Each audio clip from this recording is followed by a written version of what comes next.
Welcome to this edition of Local Talks. We're very happy and very glad to have you all here. Local Talks is a quarterly event organized by Localworks Foundation to have conversations on green and sustainable building and design. And this particular edition, we're here on site at St. Stephen's Secondary School, Budondo, for the Ecoprefab pilot launch. Today we're going to listen and hear from a bunch of speakers, a group of speakers, incredible speakers, and we're going to discuss the Ecoprefab project. My name is Jesse Oduru. I am part of the Local Talks team. I am also a structural engineer at Localworks. Our first session will hear some opening remarks from the head teacher of St. Stephen's SS Budondo. And then we will have the senior education officer to address us as well. After that, we'll invite Enabel and the Ministry of Education and Sports to give a joint remark together. So I'd now like to invite the head teacher, St. Stephen's SS Budondo. Thank you. We are very grateful for this activity. This meeting, Local Talks, is evidence. And it is a big milestone shouting that we are about to realize our dreams and reach the destination. More than 250 students will be having a chair, will be under a roof, and will be out of the shades of trees. It has got a huge impact. And I was thinking about this function. Then I remembered the discipline is going to change because these students are congested.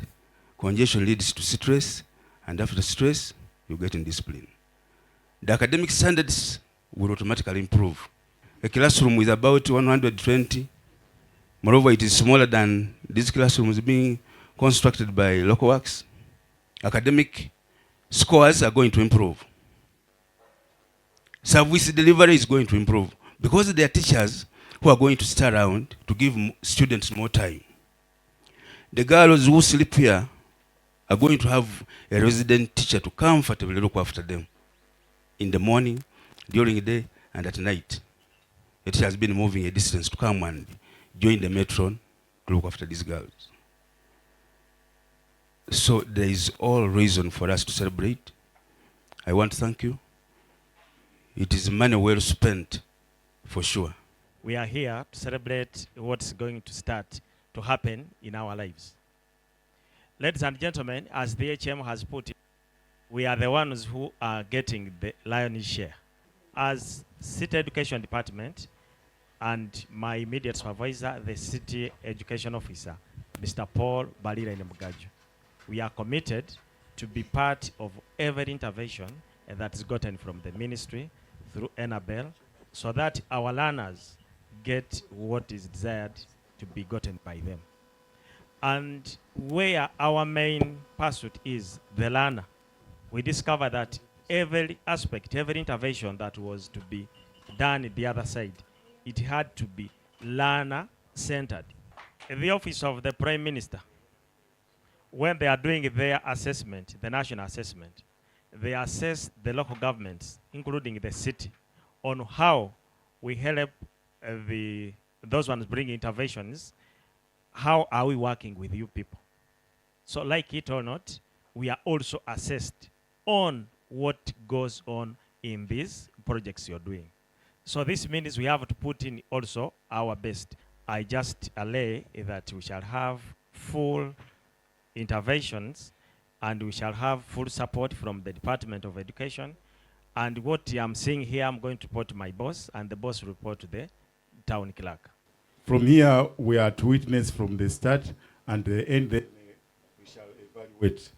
I think even most of the people here, we are here, let's see, then evaluate and see if we can go further with such construction so that we can do it quicker, maybe in places like of emergencies where we need our learners to occupy the buildings. Maybe we don't need to take a lot of time to do construction. As you know, the other methods sometimes take a lot of time. Thank you. So I'm just saying, dear guests and partners, ladies and gentlemen, welcome to this Lock Talk session. And to us it's a pleasure to join you today for a technical strip down of the Ecoprefab. And that this occasion presents more than unveiling of a construction technology. It also marks an important shift in the way we think, in the way we analyze, and the way we provide with the context of the environment, especially in this country, Uganda, and our sub-region of East Africa. We know that Uganda has made significant milestone in trying to achieve access for education. But infrastructure development hasn't kept the pace with the students coming in. If you quote your numbers and check, we know that we are in excess of between 5,000 to 8,000 schools, depending from which data reference you're reading. And that means that the challenge of how do we equitably train our learners, teach our learners in an environment that is sustainable, but also an environment that enables learning in the context of the new curriculum that is in place. So at the same time, we must confront the environmental realities of the construction sector. All of you know that the construction sector contributes significantly to the environmental impact. The footprint is huge, is significant. Data is everywhere. You can reference all your COPs to the most recent one that has happened, and you can look at what it says. All of you know the targets for the temperatures, and we know partly it's not working because of the construction. The Ecoprefab presents a practical forward-looking solution through prefabrication and the use of sustainable locally sourced materials such as timber. It allows for faster delivery, improvement, quality, and reduced environmental footprint. Equally important, it supports local industry, creates jobs, strengthens the value chain system. We need to say that while these are realities that can be achieved, a lot of challenges still stand in the way of this process. The value chains, many of the value chains are not yet fully activated. They can be looked at as challenges, but they're opportunities. He talked about emergence processes. If we can do this in a much shorter time, for example, by having already set timber on a phone call, then the time taken to treat and have this timber reach the right moisture content will be removed from that process. At Enabel, we have spent over a decade promoting eco-construction in Uganda. Our experience shows that the climate-responsive design, incorporating natural ventilation and basic principles and paying attention to what exists in the approach of starting from what exists and enhancing participation of all stakeholders can significantly lead to contextual learning spaces, but also improve learning outcomes. As we summarize, the task ahead is to move forward with this pilot project. In line with that thought of Enabel, deliberately, we choose not to be afraid to make mistakes, and we call making mistakes a learning process.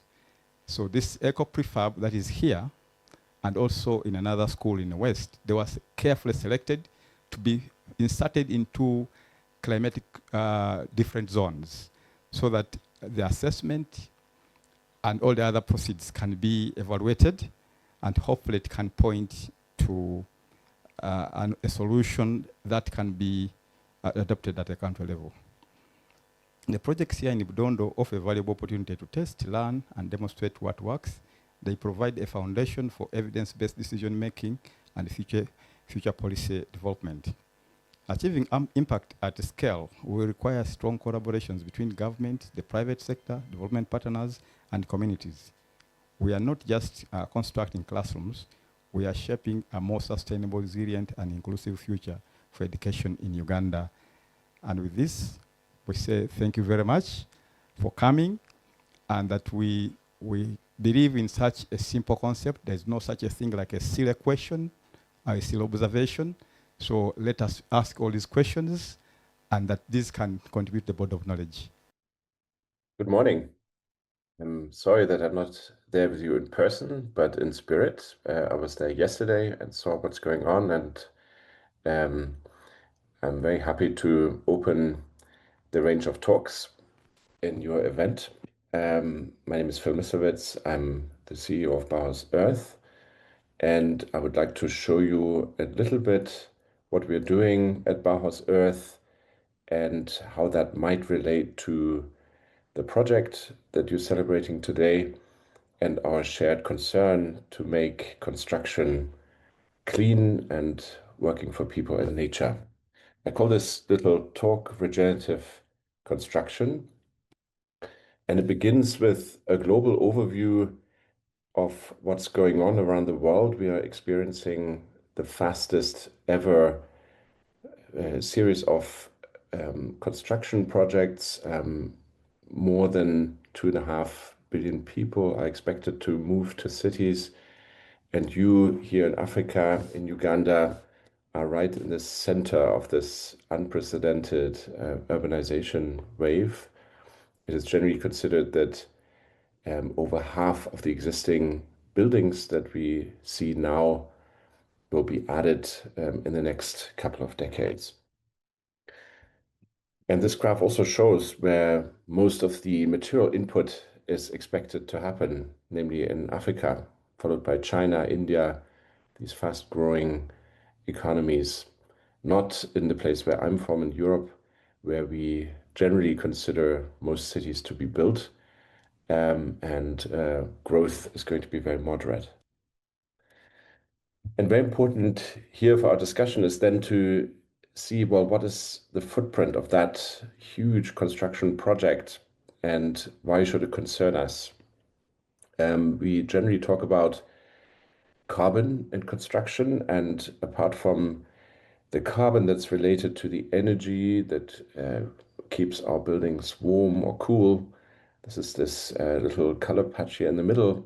If we look actually at the so-called life cycle of building materials, we can understand that most of the carbon is emitted in the process of extracting materials, processing materials, bringing it to site, and also in the life after the use period of a building, in the so-called life cycle. And that is a problem because globally we have almost 40% of emissions related to this construction project. So constructing buildings globally is the biggest emitter and contributor to global climate change. I already mentioned that we expect the number of buildings to double in the next decades, but we also know that if we continue to employ the same material practices, relying on energy-intensive, extractive materials such as steel and concrete only, we achieve such huge scale of emission that we will not be able to reverse climate change or actually limit it to a degree where we can live in peace in our societies as we know it today. So we also speak about a lose-lose situation because at the same time as our cities become more and more significant emitters, we also have our nature, our forests, our landscapes slowly turning from carbon sinks, from ecosystems that store carbon and help to limit atmospheric carbon increase to carbon emitters.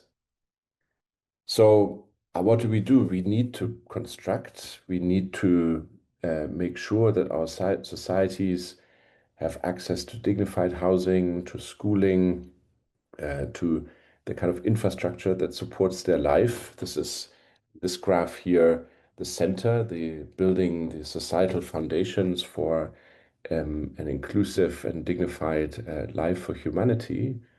But at the same time, we also need to do this somehow within planetary boundaries.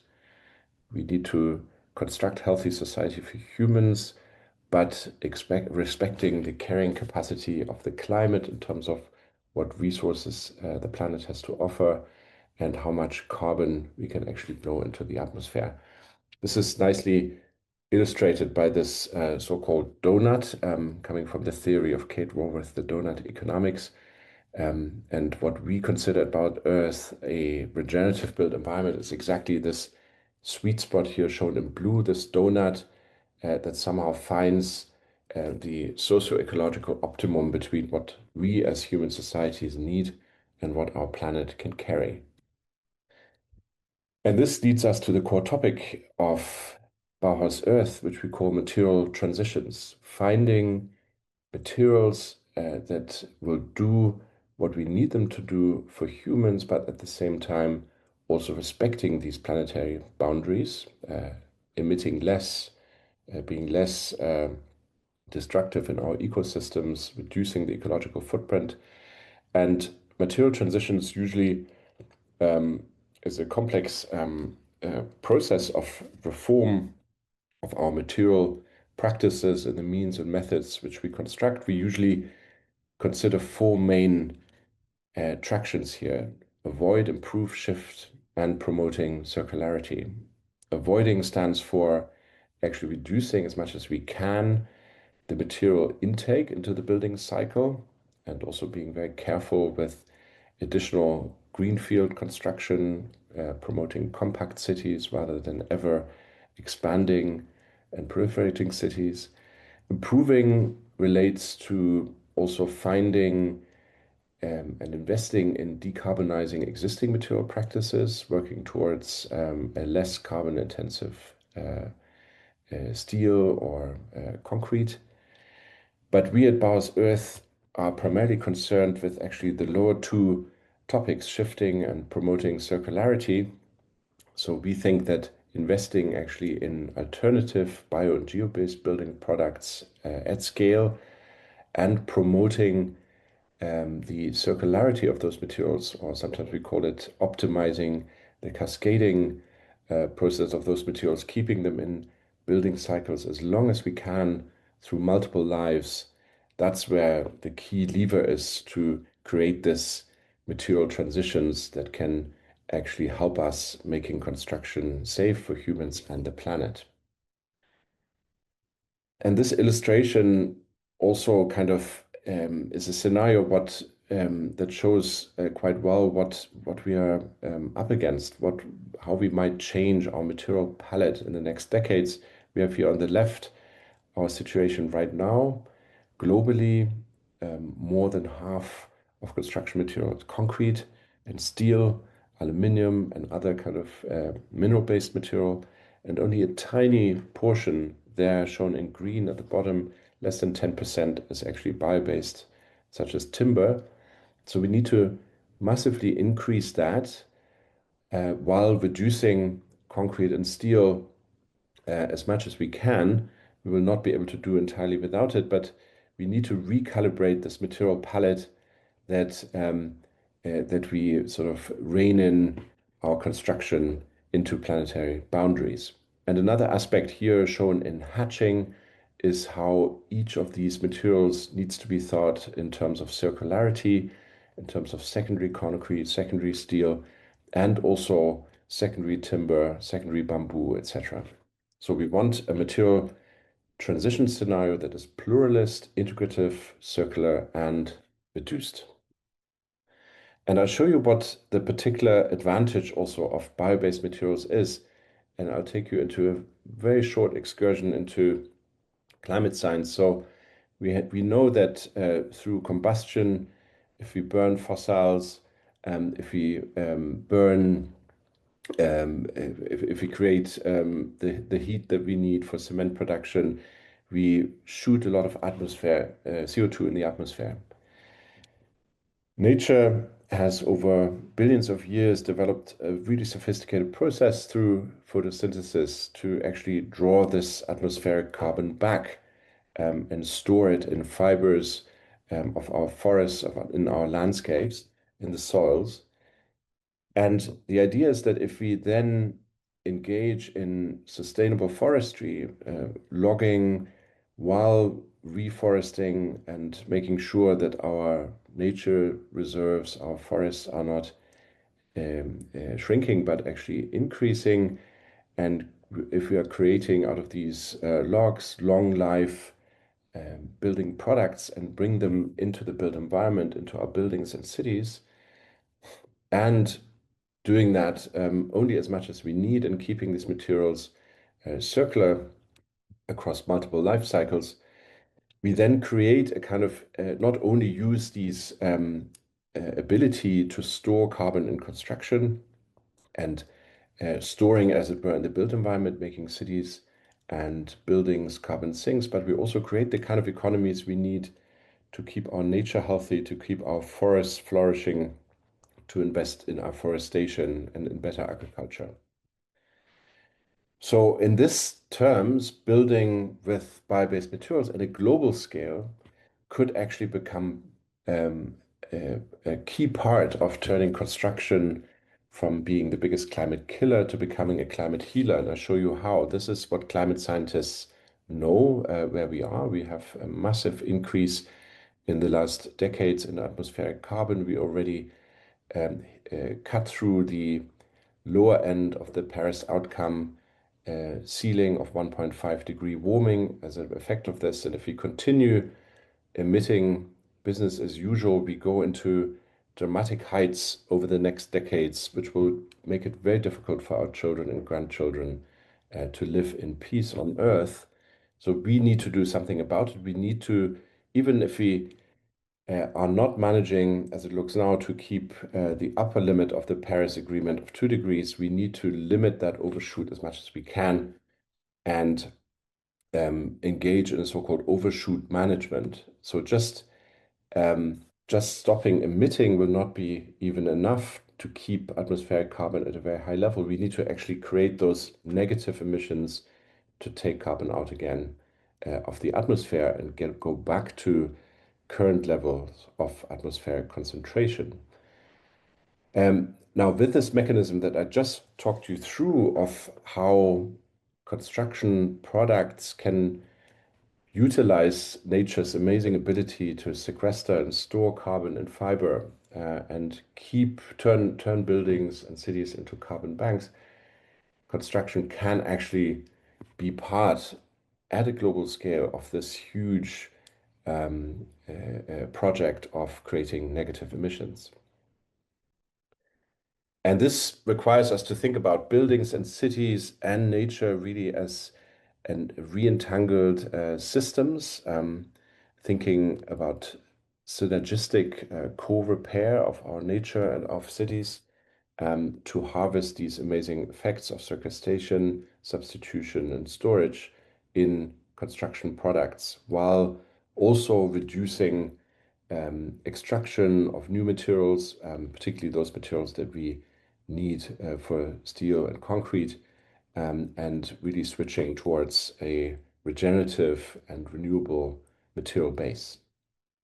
And I'll give you some examples of our work at Bauhaus Earth, and in a rather quick tour de force around the world, I'll take you first to Bhutan, which is a small country in the Himalayas just north of India, which has an amazing resource of forests, which it has protected really well over the last decades, limiting logging only to small-scale community needs, and keeping alive an amazing tradition of crafts around timber, but also earth construction, which is still very much alive in the rural context.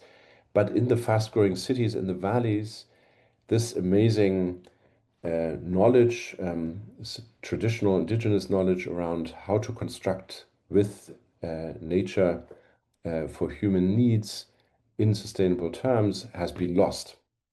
So in the valleys, we have seen a radical switch to steel and concrete, imported steel and concrete, which does not contribute to the local economy and which creates buildings that are actually not earthproof, that are fast, that are not climate adapted. And the government of Bhutan is increasingly interested to change that, the construction economy, tarnishes their otherwise perfect image as a carbon negative state and sustainable economy. So we have been doing research with a number of other partners in this area to assess actually the resource availability. And we found that only with the existing designated commercially used forest areas, we could actually meet very easily the demand of construction materials in the fast growing and expanding cities. Without significantly increasing those areas, but through optimizing the forest product value chain, and also adding to timber as a potential construction materials, other materials that are available, bamboo, hemp, earth, all based on indigenous knowledge, but rediscovering this knowledge and transforming it into value chains for building products that meet the needs of an increasing industrialized 21st century society. So I'm just going to give you an example about what will now happen over the next couple of years and what kind of measures the government of Bhutan will now be promoting to make that value chain a reality and significantly contribute to construction in Bhutan at scale. So we have first a forest sector that is really ineffective, wasteful, badly managed in the last decades, where logging and timber products have only have been reduced to serve just very bespoke sort of markets and also keeping certain traditional buildings alive, but have been excluded from value chains feeding into the construction sector at scale.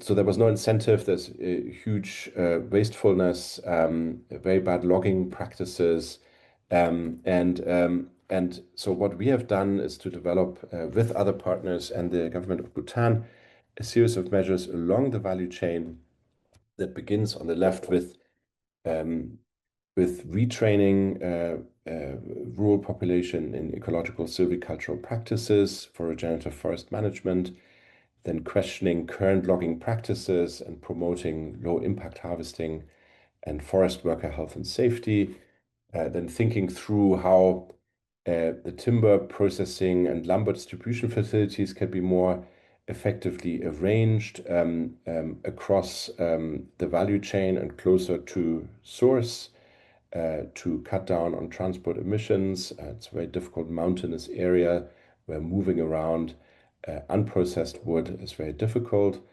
And then really thinking through a kind of light industrialized processing steps where we can optimize the use of log timber and through simply more effective manufacturing, storage and handling, grading and sorting, massively reduced primary waste and recover the waste that is unavoidable in other subsidiary building product value chains.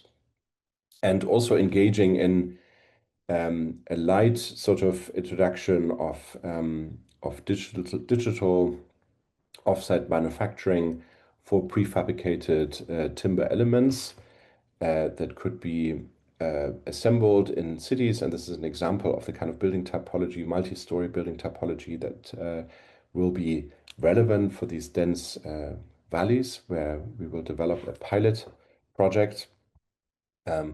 And all the time sort of taking the government, taking city officials, taking the local construction sector and architects with us in discussions, jointly learning from this pilot that is then hoped to be scaled to serve multiple needs in the city. And I'll take you to another really quick example, to another Asian country, Indonesia, which has one of the most valuable reserves of bamboo forests, but because of a lack of actual value add in bamboo, this rural communities have not been incentivized to actually manage these bamboo forests, have been rapidly degrading. Bamboo is mostly used just for scaffolding only, while the cities, the rapidly expanding cities, have also relied almost exclusively on steel and concrete, disregarding this amazing resource that has, of course, also been traditionally part of construction over thousands of years. So again, we've been looking at the value chain from source to the demand centers in these cities, and thinking through simple steps of how to make this value chain more effective, push more value into the source landscapes, creating sort of therefore incentives for small holders of bamboo forests, and first steps of processing that can take place close to the forest, creating local jobs and empowering communities, and then creating sort of light engineered bamboo products that can actually meet the needs for multi-story construction in cities. So you see the kind of simple steps that are possible with bamboo. It's sort of cutting bamboo in ways that does not threaten forest health, but actually contributes to the rejuvenation of degraded bamboo forests, and very simple, light, industrialized processing steps that don't require a lot of upfront investment, but create very flexible building products. We've also tested this in various pilots. You can see here the amazing variety of building products that you can actually produce out of bamboo, structural beams with glue laminated bamboo and other applications. Here's our pilot, and now we are thinking of partnering with an organization from the Philippines called Base Bahay that has already developed a cement bamboo frame technology, where bamboo actually becomes a structural component in prefabricated wall systems. It was then clad in ways that you cannot see that the bamboo is inside these wall elements, but you radically reduce the use of steel and concrete, and have an amazing ecological footprint of the building, and actually use the most amazing resource, also carbon storing resource this region can offer. And we are partnering with the national government of Indonesia in their school construction program. Here you see one of 5,000 new schools that will be built around the country over the next years. And we are constructing a pilot building, a guest house for parents of this boarding school, as a first proof how this cement bamboo technology can be applied in a two-story building very quickly. The construction time is only 4 months, and the cost is slightly below. We're benchmarking against a normal kind of default two-story reinforced concrete structure.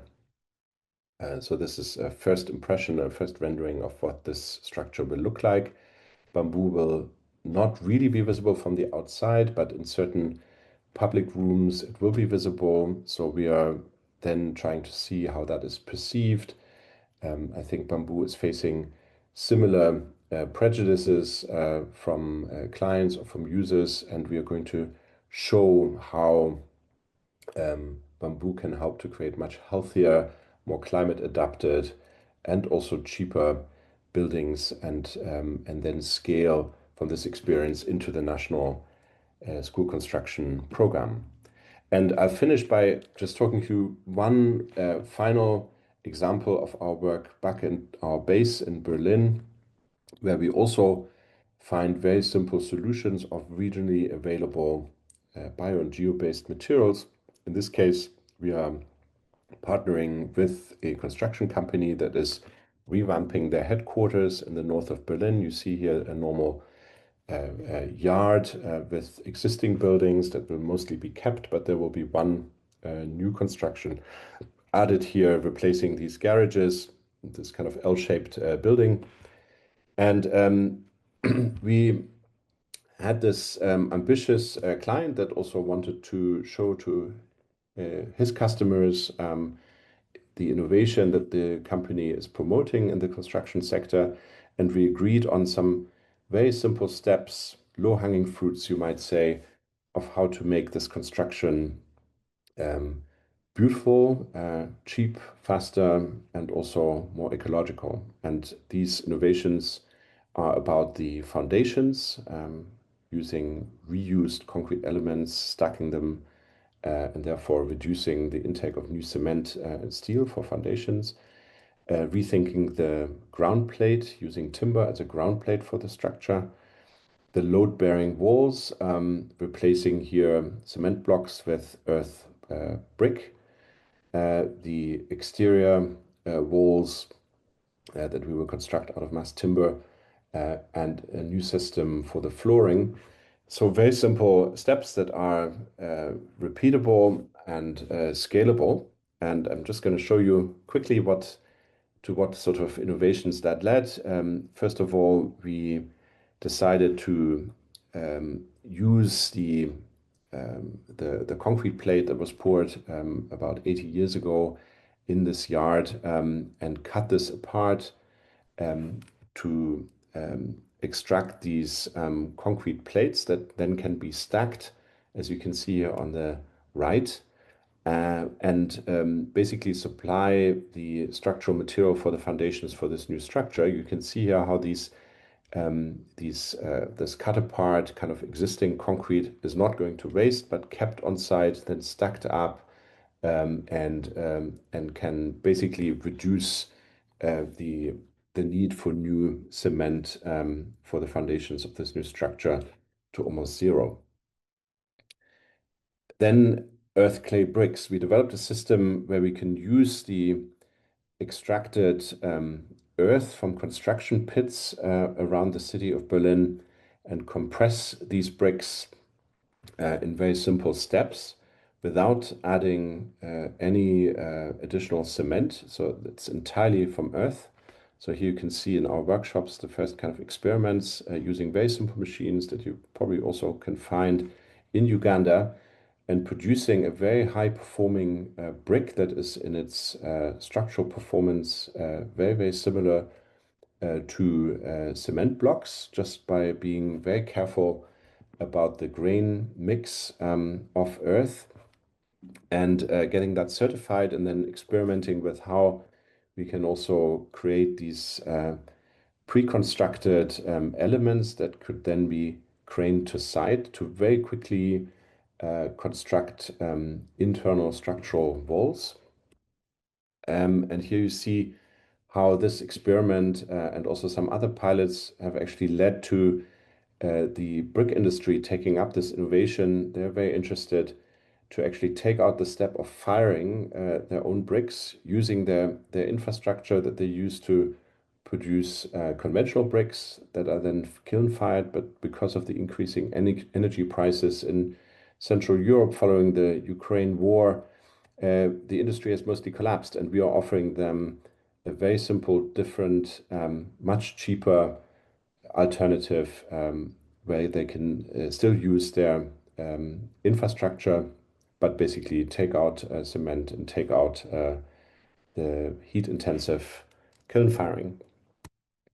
And then we developed also a very simple kind of ceiling structure where we don't pour reinforced concrete into ceilings, which is often done not for structural purposes, but as sound insulation to bring the right amount of mass in between the levels. And we developed here also an earth brick solution that can be very easily assembled between timber joists of regionally resourced pine.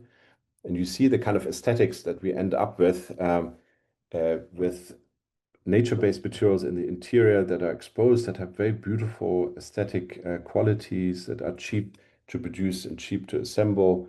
Here you can see again how our earth clay brick is simply slotted in it has the right weight so construction workers can actually handle it very efficiently on site.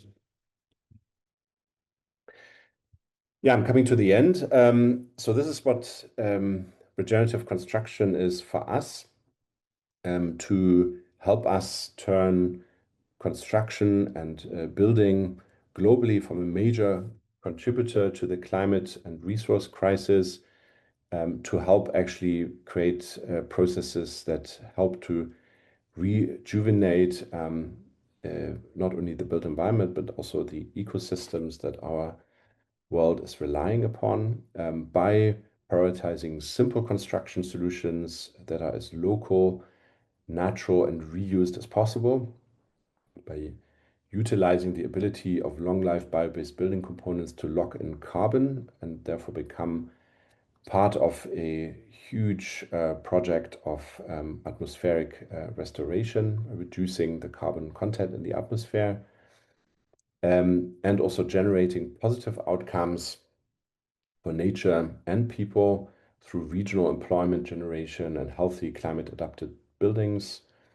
And of course, these material solutions can sit with a wide range of sustainability levers that we have also beyond that, in terms of using waste, in terms of finding effective ways of serving our buildings with water and electricity.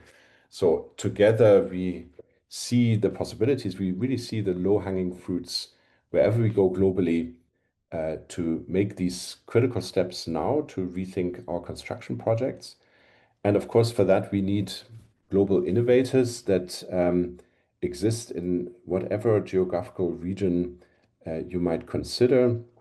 But these innovators often lack the support they need to scale their innovations. And I'm really, really glad to be part, albeit virtually, to celebrate one of these critical new innovations here in Uganda, at the school construction project, which I was able to visit yesterday, which I think is in line with other experimentation around the world. And what it needs is brave clients and determined architects and a community of supporters to have the courage to actually put a proof of concept on the ground and then hopefully learn from it and scale it. So I congratulate you for having gone that far.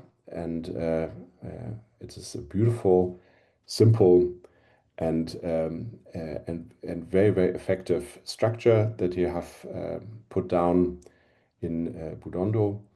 And I think it is hopefully going to be inspiring for many, many follow-up projects within the school building program that Uganda so badly needs, and also beyond that. So congratulations for this amazing project, and have a great day.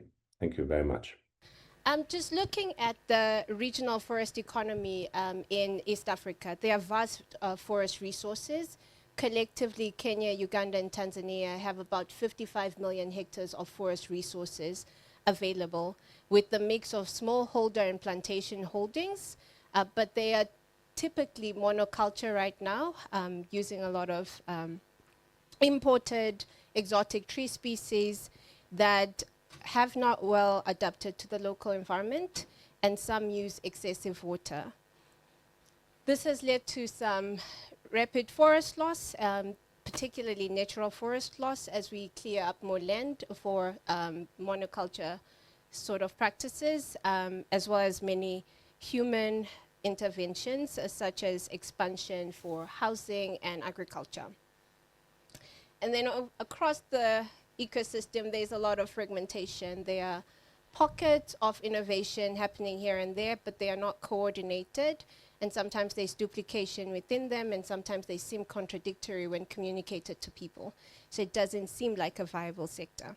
However, forestry in this region is a very viable solution to a lot of the socioeconomic challenges the region is facing. Currently, forestry contributes up to 7% to national GDP across the region, and there's potential that there can be a 3 to 5-fold increase in that contribution if done sustainably. But But the challenge with it is when we talk about this sector, the conversation tends to start with the material choices and end there. And the disadvantage with that is we focus a lot on the cost component, the dollar figure associated with it, instead of looking at the cost at a more comprehensive level, the time it takes to produce that material, the health benefits it has for the users, and where you are sourcing the material and how sustainable that is, the jobs it's creating, and all that. So when we talk about timber-based construction, we need to talk about more than just how the material itself is performing and how much it's costing, but talk about how it builds an integrated economic solution across the value chain from forest all the way to the built environment, and how it addresses priorities at a national level. Looking at this example, you've got a national priority to build more schools and teacher accommodation. You've got the need to find solutions that deliver that rapidly and at scalable, cost-effective models. So that's what you need to look at when you're looking across the value chain as a whole. For us, we think the timber value chain, the different product lines that it offers, can create regenerative forest economies if done right, because there are true questions about sustainability. And most of that is because when we typically interact with forests, we look at natural forests, and those do not have the funding to be sustainably managed. So when we look at forest product industries, we must make sure that they are inclusive and contextually relevant. What is needed for the space that we are in? Where is the market for it? What does the demand look like? And is this a sustainable source? For us as CSFEP, when we are helping the different communities see that value in forest economies, we start by getting a good understanding of what are the underlying conditions of that timber-based value chain. So questions around what does governance look like in terms of regulations, standards, building codes? What does the trade policy look like? What's the data that is available and how does it help you build the right product for the market? What are the prevailing perceptions? There are negative perceptions around timber in this region. We know that. It's not an aspirational material. For example, when we have made it in life, we want to have a concrete, sturdy structure.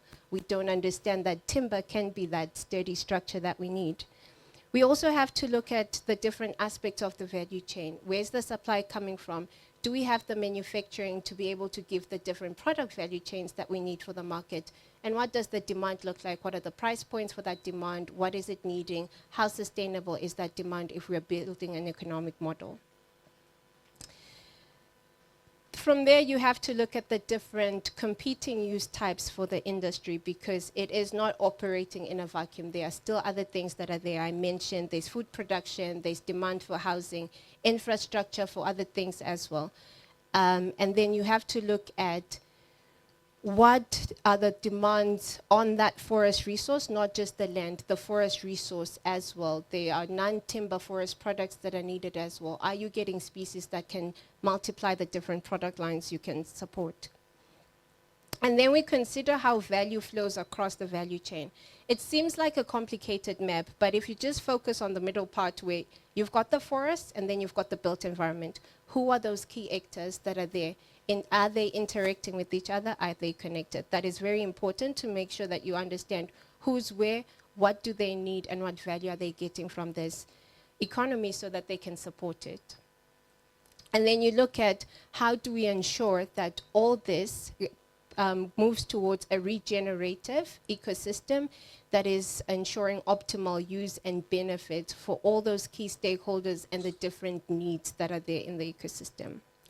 So as a whole, you imagine a system where you have numerous stakeholders. Each of them have their different demands on the resource. Each of them have different expectations on the benefits and value that it's giving. And an understanding of that and finding that common goal that you're working towards is critical. We've done that for the East African market. We had a number of consultations with the stakeholders across the value chain, identified where their challenges are falling within this market to help work together towards this collaborative approach to build up that forest economy that is so needed to address our needs. And for that, we focused on 3 key areas that are needed to really establish this economy. One is building up that conducive enabling ecosystem for this to work. We need to be able to build trust and standardization in the industry. We need to know what types of timber we have, tree species available, mechanical properties, where it is, technical specifications for that. We need to know what product markets you can sell into. We need to be able to say confidently that this is a sustainably managed forest resource that we are using, and that we won't get it today and tomorrow it's gone forever. And that's why certification becomes key. The next key priority is financing. There's this big missing middle for financing where you have developers or innovators who come up with an idea and they can get some impact funding that catalyzes that idea. But when it's time for them to grow and scale that idea, there's no financing. The next bit of financing they get is when they are growing massively and it's on the development. So we lose a lot of critical innovations in between, and we need to find solutions that help address that financing value of death. The third key thing is around those consumer perceptions. We can build the supply, we can build the manufacturing capacity, but if we do not have the demand, we are not really doing much. And being a good student and having learned from headmaster at the start of this engagement, he said each of us have a piece of the elephant to claim, and mine is the collaborative effort that had to happen for that building to come together. And so it's, I think all of us here, we have a common goal for this industry, and if we can bring our efforts together, we can go much further. Thank you. Thank you very much, Bongiwe. Yes, she has spoken about the value of sustainable forestry. And I will now invite Felix, our last speaker, to tell us about Ecoprefab, the technology that is transforming these sustainable forests into sustainable schools of the future. Thank you, Jesse.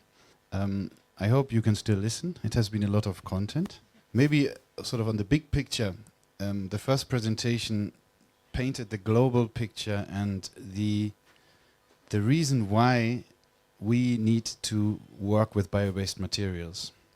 The second presentation talked about the economic potential that is within the forestry sector, because we should also not forget that. We're trying to combine 2 things.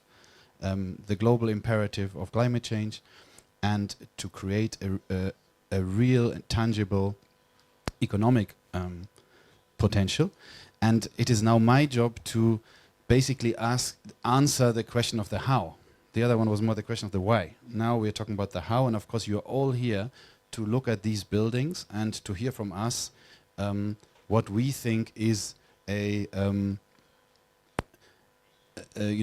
durable and safe proposal of working with timber in the Ugandan setting. Thank you. I'm going to try to be as brief as possible, because I also know that we are going to go across the site together and there will be still opportunities to engage. I should already tell you that we are going to go through the site in 2 groups. So some of you will be in the first group, some of you will be in the second group, which is to do with the fact that the site is quite small and we also need a bit of health and safety equipment. Let me begin by thank our partners. I need to do this. And I don't mean this as lip service and just being sort of pro forma formal about it. I really want to say that nothing that you see here would be possible without the honest partnership with Ministry of Education and with Enabel. We are engaging in this pilot project as real partners. We are doing this together from day one.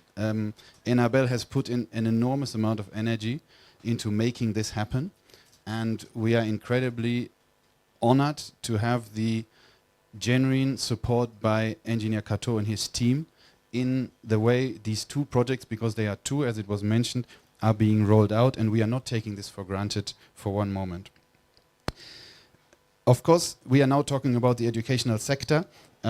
We have heard about the global imperative for bio-based materials, but now we are also applying it directly to a specific sector in Uganda that we know has an enormous need for infrastructure. This school itself is actually the best. All these images are not needed, just go there and look around on your way out and you will understand why we need to build classrooms in Uganda. Some people talk of 8,000 schools that are missing, maybe 5,000. In any case, it's a huge number, and we need to think about how can this credibly be done in the speed of time that is required. And then there's the global imperative. I'm not going to talk about it because Philip has talked about it much better than I could. This is, of course, another aspect that is very key to. Probably I'm standing in your way, right? Sorry. Another aspect that's very important when we talk about schools and sustainability. One thing is the building. The other thing is the operation of these schools. And this is sort of the current situation, even of this school. We're dealing with latrines. We are dealing with a situation where human waste is contaminating the groundwater. We are dealing very often with boreholes that are located often within 50 meters away from a latrine where water is being pumped up. And then we are dealing with cooking, which is usually done with firewood. Of course, as we know, there's two primary reasons for deforestation in Uganda. One is construction and the other one is cooking. And we are now talking about those two things at the exact same project, if you want. But there's also a story of abundance. Uganda has actually done remarkably well in promoting forestry. The graphs on the left shows you how the eucalyptus and pine production has shot up over the last 20 years, largely as a result of the government promoting forestry. And we are now in a situation where there is a surplus production of eucalyptus and pine. And you know what that means. A surplus production means prices go down, it becomes less attractive, and less attractive scenario for foresters means eventually there will be no forestry. So now we need to create the demand side of it. You may now think like, how can that go together, the deforestation and the surplus? Those are not the two same things. When we talk about deforestation, we talk about basically cutting randomly in around the villages. Here we are talking about sustainably managed forests. And we are trying to combine these three problems into one solution. In other words, the need to build very many schools very quickly, the imperatives of climate change and deforestation, and lastly, the need to create sustainable construction. And we call that Ecoprefab. They are made out of prefabricated wall frames, and as we walk across the site, you will see how it works exactly. They are made out of sustainable pine, the walls, and then the roofs out of eucalyptus. And critically, the walls are finished with lime plaster. We have actually invited you today, when the buildings are not yet finished, for the reason that we want you to see what's inside those walls. If you come back in 2 months from now, you will not see that these buildings are timber structures, and you will not have that same learning that you can have today. The outcome of this project will be a school building, a classroom block that has approximately a 75% reduced carbon footprint. And when we do that, we compare that to our sort of baseline study, and that is the typical Ministry of Education standard classroom design block, for instance, the Seed School project, where buildings are usually made out of concrete blocks, cement plaster, and paint. I'm going to jump over this image that actually just simply talks about the timber production in Uganda, especially the sustainable timber production, and whether there is enough material in Uganda to sustain the school construction that is needed. The answer is there is. We are combining our school design proposal with a series of sustainable wastewater management proposals. At the heart of it is a prefabricated toilet block. That toilet block consists of so-called bio-toilets, where we are collecting human waste and moving it with a communal flush system towards a biodigester. And that biodigester then produces fertilizer that is very helpful for school gardens, and it also produces biogas that can be used for cooking in a prefabricated kitchen building. So there's a certain triangle between toilet, biodigester, and kitchen, where the most important aspect is that we are not contaminating the groundwater. We should always stress that. How does this system work? We have wall panels that are made in a factory. Generally, the principle of prefabrication is do as much as you can in a factory and do as little as you can on site. Work on site takes long, is error prone, has many, many problems to it. Do as much as you can in the factory. So we are producing these wall panels, we are pre-producing windows and doors, we are pre-producing roof frames, we are pre-producing roof trusses, and concurrently we are on site preparing foundations. These wall panels are later filled in with an insulation block, an infill block, that is made of sawdust and lime. Sawdust being another bio-based material, and then mixed with lime and a little bit of cement, pressed into a block that then is placed into the wall. The foundations are made of stone. This is also a very simple, very doable innovation that can be used really by any single-story building, even double-story buildings. Stone is a material that is widely available in Uganda, and rubble stone foundations are ideal in a humid climate where we're generally dealing with rising dampness, all of which these stone is very good at. There's an important detail that I will show you on site. Everything when it comes to bio-based materials is to do with protecting these materials from moisture, and you will see a certain spacer detail or a damp-proof coursing detail that we have devised using galvanized steel that is designed to keep the timber off its plinth, to allow it to aerate at any one time. And you will also see that there is a little detail included there that is intended to deal with termites. The last step then of these walls is that they are being rendered with lime plaster on the outside and smooth lime plaster on the inside. We do not use any paint. When you work with natural materials, it is very important to allow the walls to breathe. In other words, humidity to pass through. What the last thing you want is encapsulating moisture within a wall and then sort of entrapping it. Now lime plaster is designed to speed up that process and to allow humidity to pass through the wall. The rest of the building is reasonably conventional. We have a metal sheet roof like any other school, gauge 26. We have a very thin concrete floor in all classrooms. And for the classrooms, we have a glassless shutter solution that is made out of steel frames and timber planks.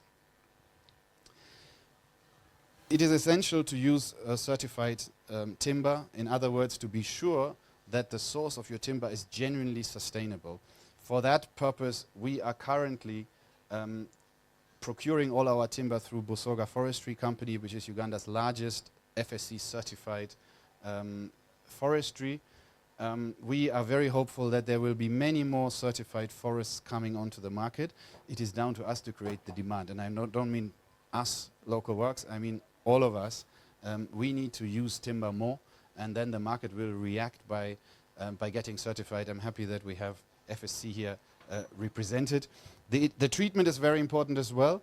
You can't use timber, you can't use bamboo, you can't use any bio-based material if you don't also treat it. But the type of treatment is critical. We are using borax and boric acid for our treatment, which is a natural chemical, salt-based, that has very, very limited sort of health impacts, negative health impacts, and is also reasonably acceptable in its impact on the environment. This is opposed to the conventional copper-based treatment, which has significant negative impact, for instance, on the groundwater, but also on the health of the users of the building.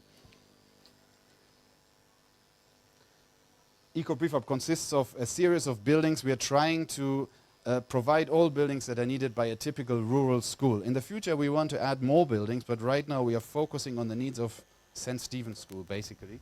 And we have a series of classroom configurations. The one in the middle on the left is the one that you see there. And then we also have a series of teacher housing, a junior type with 1 bedroom and a senior type with 2 bedrooms. Today you will see a junior type with 4 units.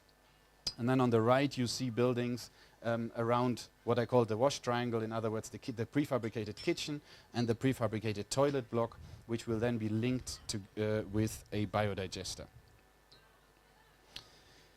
Each classroom is 60 square meters and is generally designed to be compliant with Ministry of Education standard designs. But of course prefabrication requires a few innovations. One thing is that we want to be able to transport all elements of the building very easily on a very normal truck, and we don't want to use any cranes to put in place very heavy items. We want it to be very manual and simple. So what you see there on the roof is an interesting innovation where a roof truss that would normally be, 10 meters, that is actually broken into 2 elements that are joined on site. So we are delivering to site the triangles and then hoisting them up in place on a temporary scaffolding and join them in the middle and eventually tie them together with a rod, with a steel tension rod. So this is designed to be easy to be transported. The teacher housing is organized in is sort of a very simple terraced housing type where always 2 units share an entrance and then have a little common room in the front and a bedroom in the back. You will see that live, so I don't need to talk too much about it. This will be interesting for some of you. Is this thing affordable? Because in the end we all know that any new technology, especially one that questions sort of comfortable habits, will only work if it is commercially viable, if it is cheaper, basically. We are benchmarking ourselves against the typical seed school classroom that the Ministry of Education builds, and we are currently projecting that this building will be about 5% below that cost. However, I should stress that this is a BOQ amount. We need to make sure that when we look at costs, we also take the time into account. This is basically without time.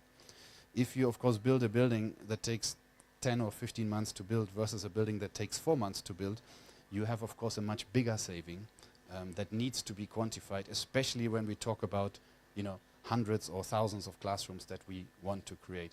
Our longer-term target is to be able to build a typical building from possession of site to handover in 4 months. This is not to say that these buildings are built in 4 months. I should stress that.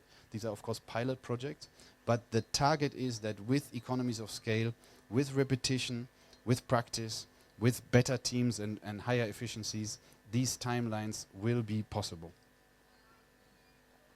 We are rolling out our own sort of project development in stages.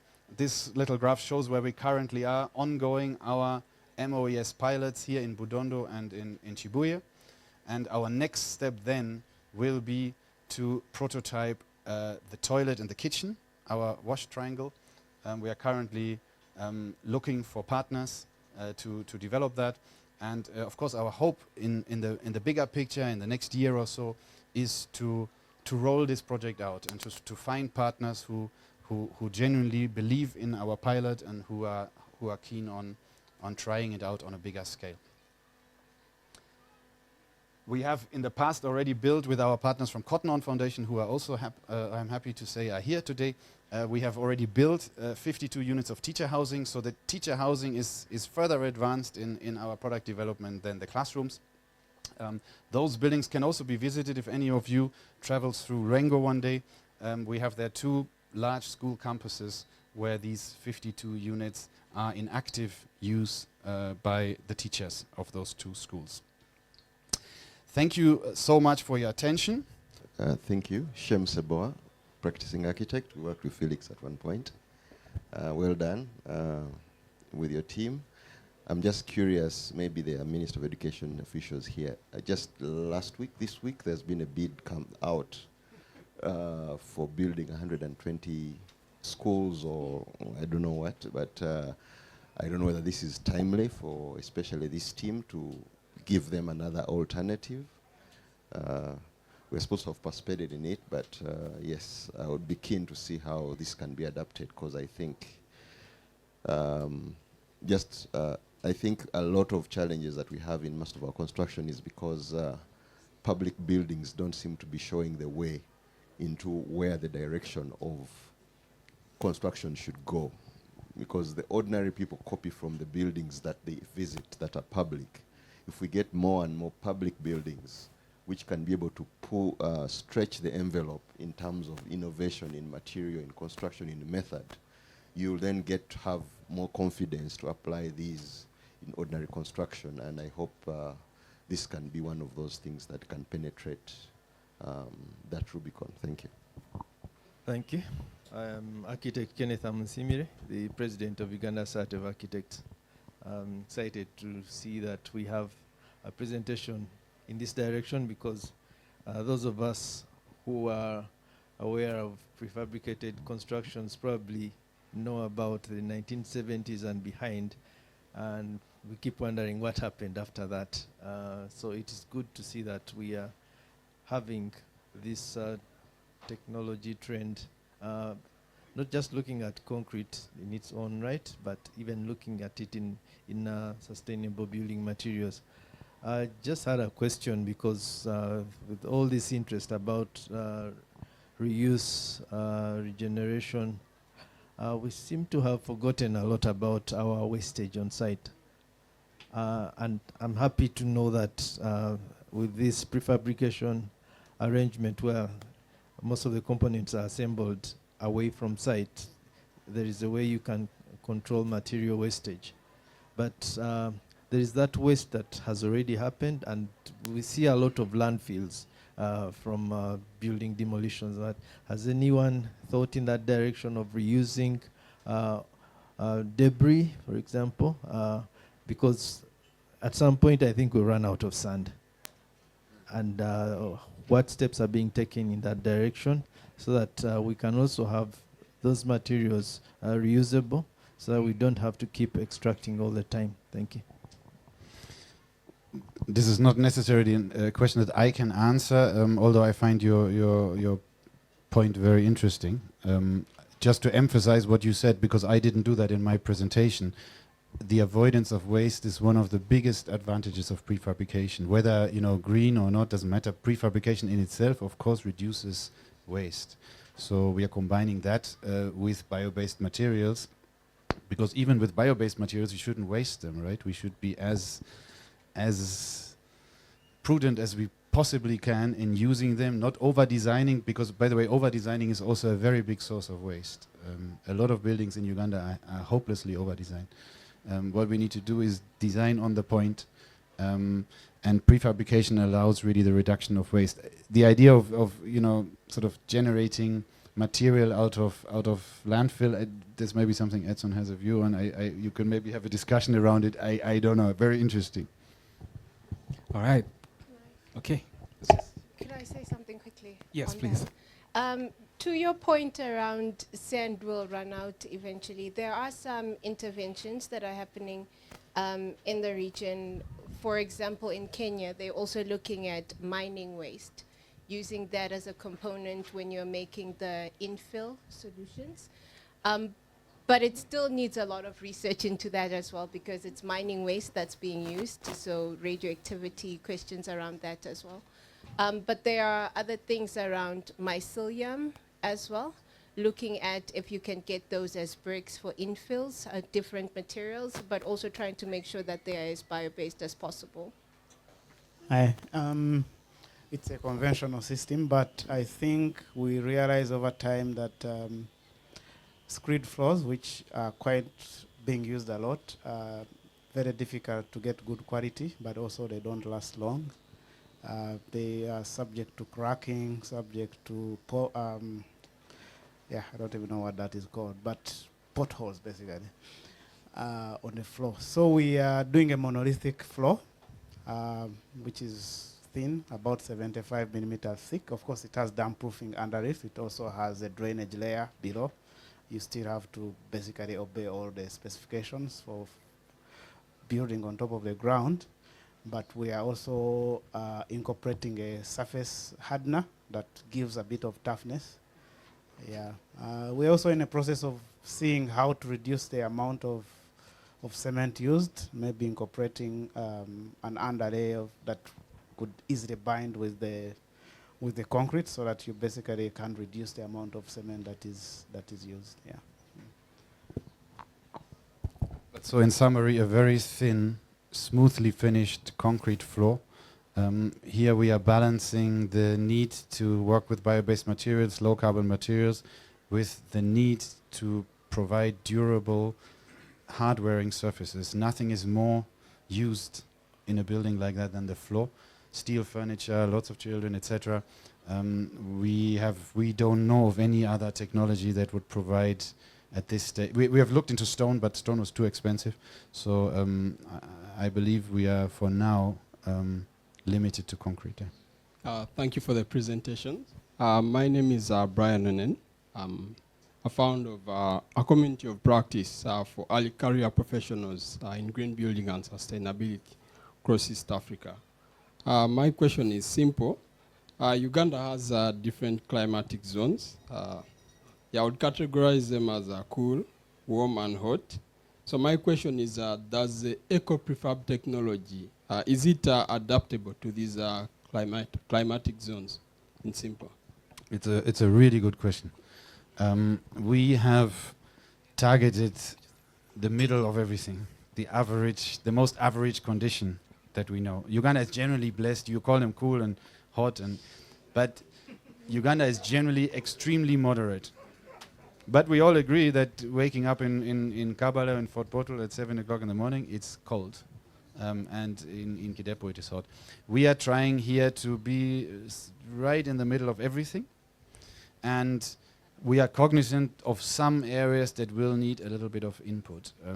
So you will see later when I explain a bit that we do have a lot of passive ventilation in these buildings, which is the right thing to do for probably 90% of the country. But in 10% of the countries, we may have to reduce the passive ventilation a little bit. But you know, when you do prefab, you're sort of trying to shoot in the middle and trying to cover the majority of cases, and then you are happy to adapt in a very small minority of cases. Yes, I'm Devi Mugamba, architect, and I first of all must be very happy about the development by Localworks, because I was engaged with prefabs actually when Universal Primary Education kicked out with DFID more than 20 years ago. And we had concepts of prefabs for zoning, to answer his question, different zones. Karamoja and some places really were for prefabs. It was very clear because of the labor constraints. Then there were areas like Kisoro and the north in Nebi for stone, because stone was plenty and there were no bricks. And then areas for bricks and stuff. But it turned out that Universal Primary Education just took one model of the brickwork, and really against our advice. But so I'm so glad that this has happened, and prefab actually was already attempted as a sample by roofings for TZ, for Rwanda. So I'm glad about that. Now, two questions for you, very simple ones. The rate of 250 against 263 is a good one, especially the value of time. It's even better. But what about your basis? Is it the BQ for the 2 units, or a wider scope where there would be economies of scale, and so it would drop even further? And related with that, what capacity do you have now? Because for me, up to even 8 months is very good, even double the time you have, considering what we use, the time we take. So what capacity is there to construct these 8,000, 5,000? Do we have capacity going forward exponentially? You know, maybe this year 200, another year so many. That's for you. Then I have a quick one for Shongwe. I just needed some clarification on that chart of startups for forestry, then the middle core, which was dipping, in terms of financing.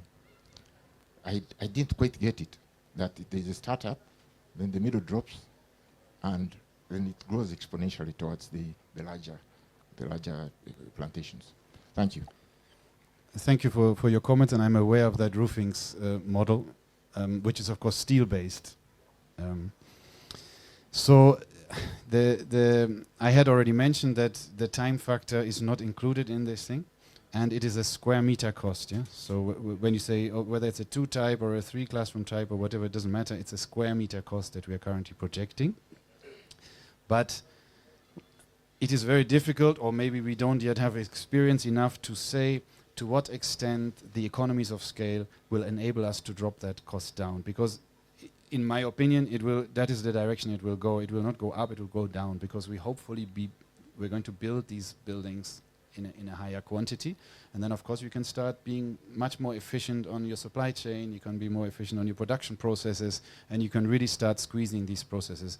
You can also get better on the installation, because right now if you ask me where is sort of the bottleneck of this technology, I would say it is not so much the fabrication of these elements. That is quite easy to scale up.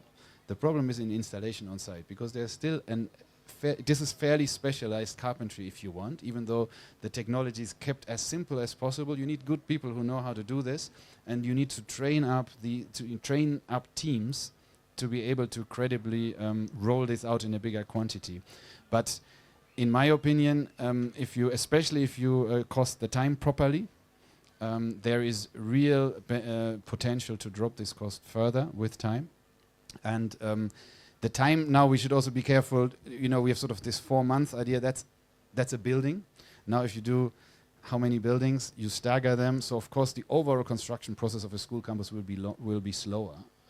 But building by building, we believe with practice and experience, this is an achievable time frame. In terms of the funding, so how that chart works is at the very start of innovation, the startup phase, there is quite a pool of money available. There's philanthropic funding, that's their grants and technical support, so there is help. But then when you get to the phase where you're not quite ready for commercial funding, but you need...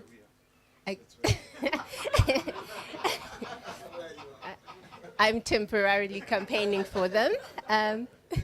So when you get to that stage where now you're not quite ready for commercial funding, but you need something that's more patient capital, prepares you for commercial funding, so some form of returnable grant, performance-based grant, that tends to dip.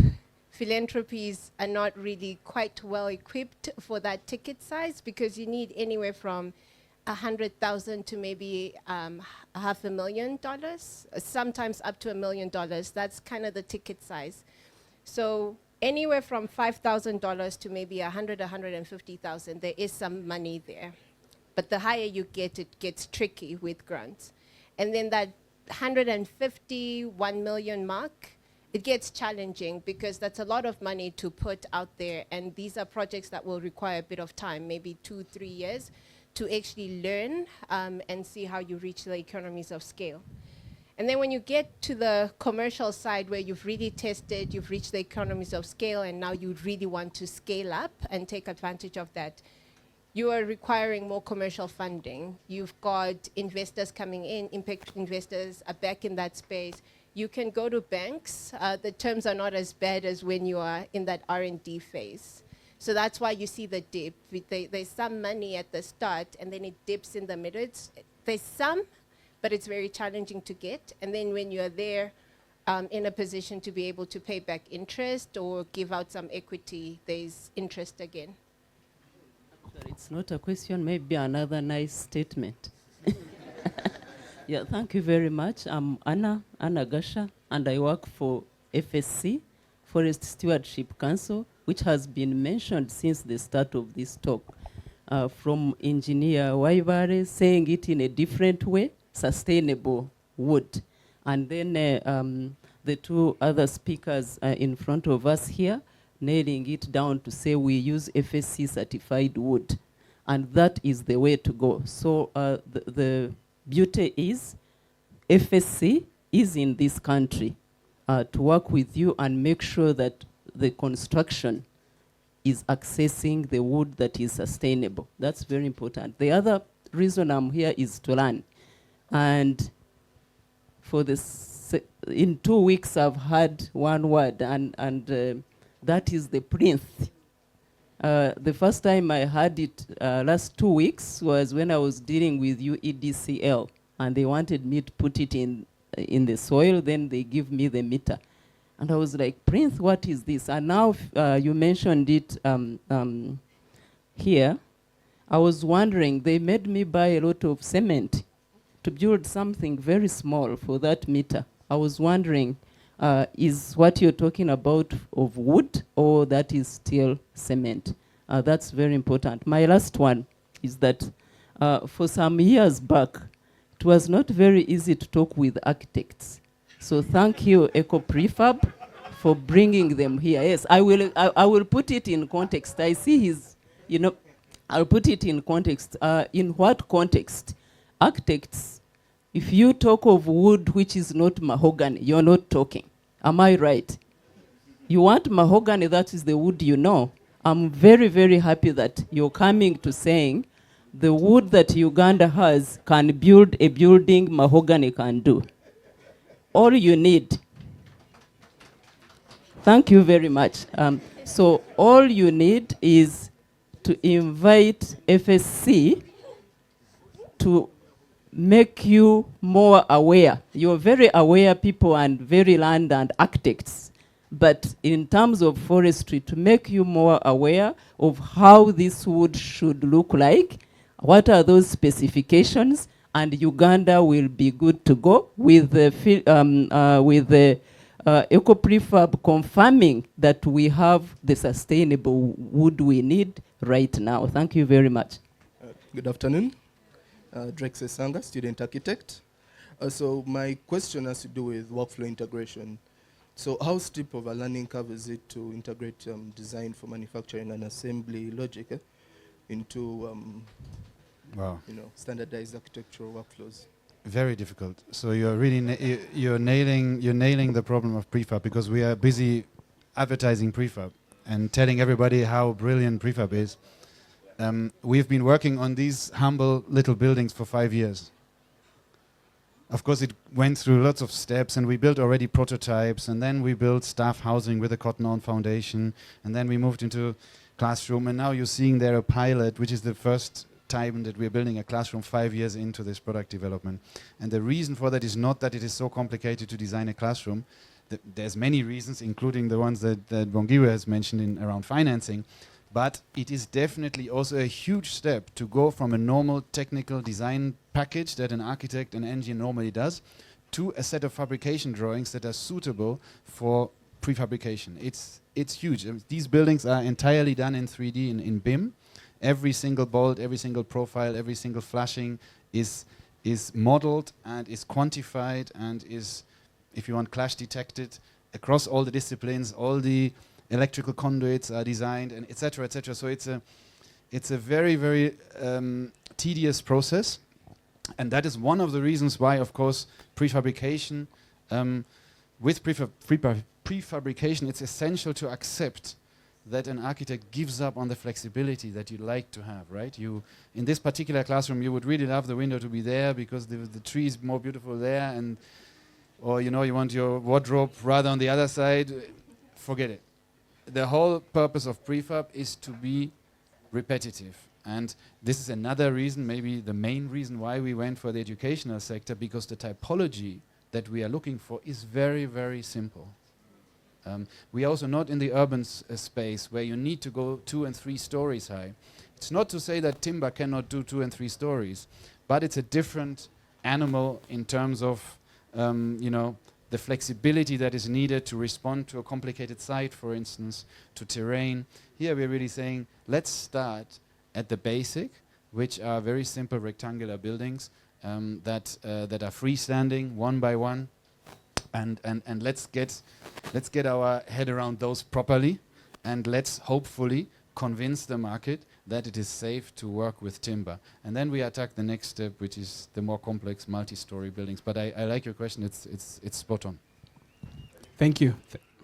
The local talk today has been interesting. I must say that as Enabel, the local talk today is very much aligned with our Enabel aspirations, especially in sustainable infrastructure. As Enabel and as an infrastructure unit, we are guided by a very profound approach which has three main pillars. And the first pillar is that we try to work with what exists. We start from what exists.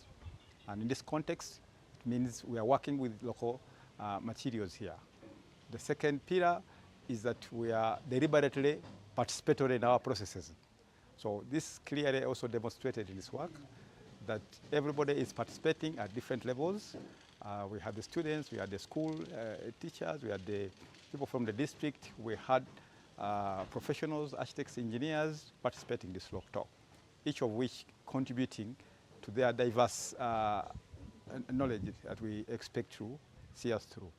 The third point is that we are deliberate on sustainability, and that means we are focused to provide solutions and ideas that have a limited footprint to the environment. So less carbon is beautiful. We saw that this kind of approach can help us reduce the carbon footprint to as high as potentially 70%. While from the presentation we may see that the cost difference is not significant, in the region of about 250 for this per square meter, over 263 for the conversion and construction. But that from the presenter did not take account of the time of implementing this and the issues of scale, which can come over time. So overall, it means it's an opportunity for us as a country, and especially as Enabel, to try to ask the fundamental question whether school infrastructure will continue to be done the way it is the traditional mind, brick and mortar. Can we do some alternatives? I think this is what the pilot presents, to interrogate it, to analyze it, and be able to inform planners of the country, policy, etc. Hopes, yes. Hopes for the future are definitely going to be there. But like any other evolving technology, it has to go through the process of developing it, appreciation, and eventually scaling. So currently we are in a pilot stage where Enabel was able to guarantee resources together with our partners, the Ministry of Education, to start this particular pilot. Now, when this is done, critiqued and appreciated, we think that there are a lot of merits, especially when you are looking at sustainability. There are a lot of merits that should be able to carry this way of doing classrooms or school facilities for the future. How will it take a look exactly in the future? I think that is an evolving conversation that we need to continuously look at. We look forward to seeing the finished product that will inform other stakeholders on the next steps. Thank you. So I am a trustee on the Localworks Foundation. We're a group of about 5 of us all together, bringing expertise from different places. I was called in because I have the standards knowledge. Localworks Foundation is involved in a lot of innovation and a lot of education.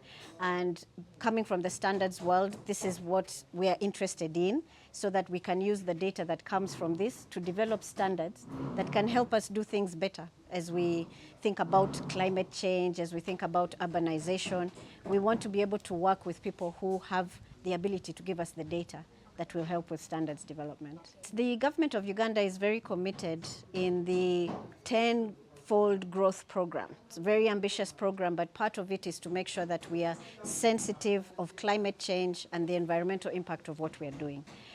Trade is what is going to help this country to develop, but we can't do it in a manner that's going to affect our environment. We must be conscious of the environment because it's the source of all the material that we are using. So we as a Bureau of Standards are interested in making sure that the standards that are available will help people in things like the building method and what they are using and the material they are using to make sure it's sustainable and it can give us what it is we are looking for in a building. So for a very long time, we've been using what has been understood as standards for materials, standards for building codes. And as you've seen today, I'm not just here alone as standards. I'm here with the National Review Board that regulates issues of building. You've got people from the Ministry of Education who have commissioned this kind of work. The issue is that we have to work together to make sure that we are cognizant of the environment we're in. Things are changing. What we have been using for very many years may not apply where we are going now. Populations have grown, the pressure on the environment is becoming very high, and we have to think about sustainability. So we are here to listen, to learn, to look at what's coming, and then facilitate the process of developing standards that will allow this to become a routine method of building. Something that's really so exciting about what we've seen today is the speed at which you can get to this level. I mean, when it comes to construction, one of the difficult things is how long it takes to put up a building. Now, if this can already defeat that in terms of time and still come in cheaper, by the time this is taken up greatly, the cost of a building like this is going to be very low. And the use of local material is so key. So I'm excited about that. I'd like to see where this is going to go. Today, it has also brought Bureau of Standards and NRB together, because we cannot develop standards without the regulator in that space demanding for what they need. And we've seen that both of us have to create that space where innovation can be allowed to grow. So we are both committed in seeing how this will work. So we've already had conversations, and they are going to invite me to come and talk to them about standards so that we can see how to facilitate a code like this, a building code of this nature.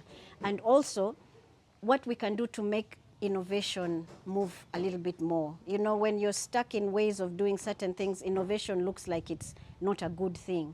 But what can we put together to give innovators guidance on what they can do and allow them to come out and practice what they're doing until a point where we can now make this the standard for everybody. So today's event has been very helpful in that way. I really applaud what is being done with what Localworks is doing. I think they are addressing a global crisis regarding carbon emissions from the building sector. And not only that, they have also incorporated the economics of construction, of school infrastructure. And this particular project and prototype seeks to address gaps that we have in the infrastructure that we need in schools, which has been reported to be over 8,000, a need of 8,000 units. And because it meets the sustainability and the cost requirements of Uganda, it is therefore a good venture that they are exploring. And what really stands out is, again, the innovation to tie sustainability, compliance, and cost together to have a product. And special thanks to the entire team at Localworks for the good work that they have put in to ensure that we have this. So I really applaud, and the product itself is really exciting in terms of innovation. What also stands out is the use of local materials. Technology that emphasizes the use of abundant, regenerating and reoccurring local materials is indeed something that is highly encouraged in the country. So yes, a lot of things to really look forward to in the next or in the future from Localworks. Indeed, there are a couple of initiatives that the NBRB is taking to encourage innovations such as this. If I may answer the first question, one of them is we are actively calling for research collaborations. And from these collaborations, we work with innovators or innovation houses.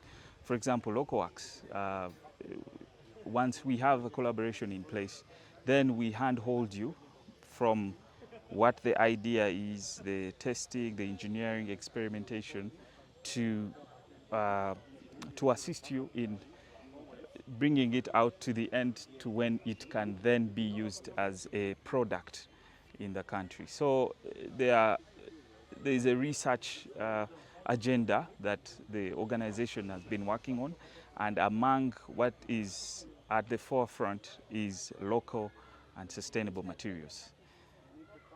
An example of that is at the end of this year, in the first week of December, we have a national building sector conference.